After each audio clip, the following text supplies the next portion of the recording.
Sa mga nagsasabi na, oh, sayang, wala na, may piglat na yan, malaking piglat, pagkalaki, ay pagka ano. Okay lang yan. Hindi na daw ako makakapagsuot ng mga sexing, ano, ganun. Alam niyo na, ano akala nyo? Hindi ito ang makakapagpabago sa akin. 2 piso, isa, 2. Kita ba? Hindi naman ano. Hindi naman porket may piglat ka, ganyan, kahit na hindi ka flawless, ay hindi ka na pwedeng makapagsuot ng mga sexing, ano. Tanggap ko kung ano at sino ako. Yun yung mahalaga. Kaya hindi ako natatakot na magkaroon neto eh. Basta alam ko sa sarili ko na eto ako, tanggap ko yung sarili ko. At masaya ako kahit pa paano. Alam mo yun, yung naanuhan ka na pero masaya ka pa rin. Ang dami kong nababasa, sabi nila, ano, sayang daw yung kutis ko, ayan. Hindi na daw ako flawless. May piglat na daw ako. Alam nyo, sa totoo lang, hindi naman to sayang eh. Sayang ba? Hindi naman, kasi ito pa rin naman yung, ayun nga lang, magkakaroon tayo ng, ayan. Pero alam nyo ba, sa totoo lang mga B, hindi naman talaga kasi ako flawless talaga. Opo, kahit nung wala pa ito, hindi po ako flawless. Marami na po talaga akong mga piglat. Opo, may mga piglat na ako. Pero ayun, hindi nga lang po halata kasi nga medyo medyo maputi din po ako. O, wag ka nang umangal. Medyo lang naman eh. So ayun, hindi po ako flawless mga B since dati pa, hindi na talaga kasi dati pa kasi lapitin na din po talaga ako ng disgrasya. Alam nyo ba, hindi ko to first time ha. Nakailang beses na ako eh. Pero syempre, ito yung ito yung last, bago yun, bago ito. Ito yung last, sa motor lang din to eh. Pero hindi nyo na siya mahahalata. Like, ganyan siya, oh. Ganyan. Ayan, oh. Diyan. Diyan. Diyan. Pero hindi nyo halata, no? Pero, ayan. Kung titignan nyo, ayan. Dami kong mga piglat, mga B. May pasapa pala ako dito, oh. Kasi, since bata pa talaga ako, lapitin na talaga ako sa mga daming lamok.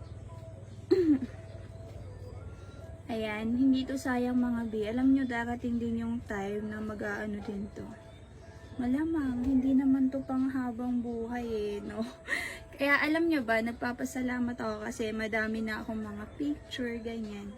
May mga video na ako na, may mga video ako na wala pa ito.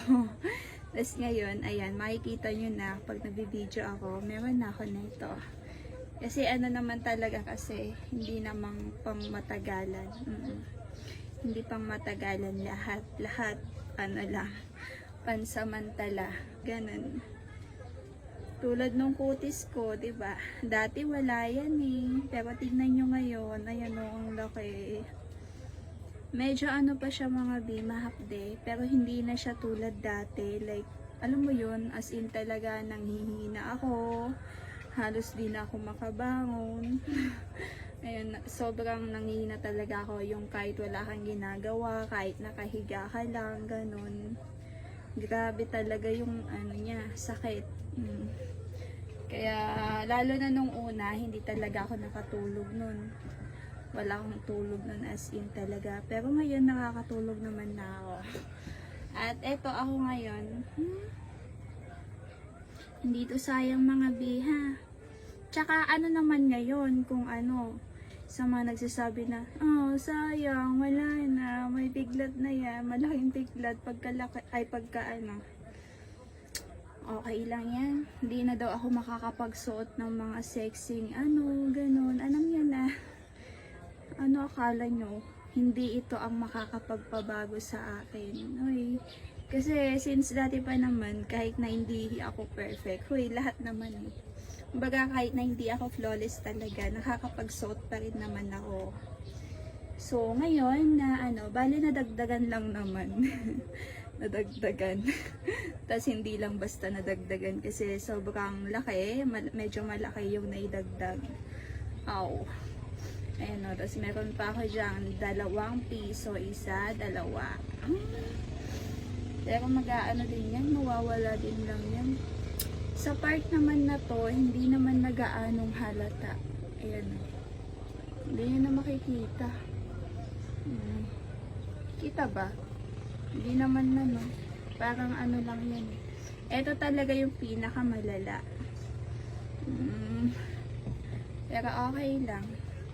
Abangan nyo sa mga nagsasabi na hindi na ako makakapagsuot. Abay, gagaling din to. Tsaka ano lang naman piglat. Hindi naman porket may piglat ka, ganyan, kahit na hindi ka flawless, ay hindi ka na pwedeng makapagsuot ng mga sexing walang ganun, lalo na sa akin. Kasi ako, tanggap ko kung ano at sino ako. Yun yung mahalaga. Kaya hindi ako natatakot na magkaroon neto kasi nakailang beses na ako. Kaya di na uso sa akin matakot or alam mo yun, parang mababawasan yung pagiging confident ko dahil dito. No. Hindi po mangyayari yun. Basta lang ko sa sarili ko na eto ako, tanggap ko yung sarili ko. At masaya ako kahit pa paano. Alam mo yun, yung naanuhan ka na pero masaya ka pa rin. Siyempre, kasi nga ito lang yung inabot ko. Ito lang yung inabot namin. Kasama yung kapatid ko So, ayun. Abangan nyo ako. Medyo nagpapaano pa kasi ako papagaling na po muna ako. Pero, ayun. Walang sayang kasi ito pa rin naman yun. Tapos, hindi nakakabawas ng confidence kung magkakaroon man ako ng piglat. Kasi, sanay na po ako doon. Kahit nga nung wala pa to sabi ko sa inyo, marami na talaga akong piglat.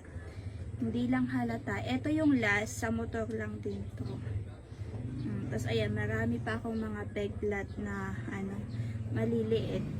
Pero hindi nga lang halata kasi medyo ako, may pagkaputi. Medyo lang naman Tapos ayan, meron akong pasa dito.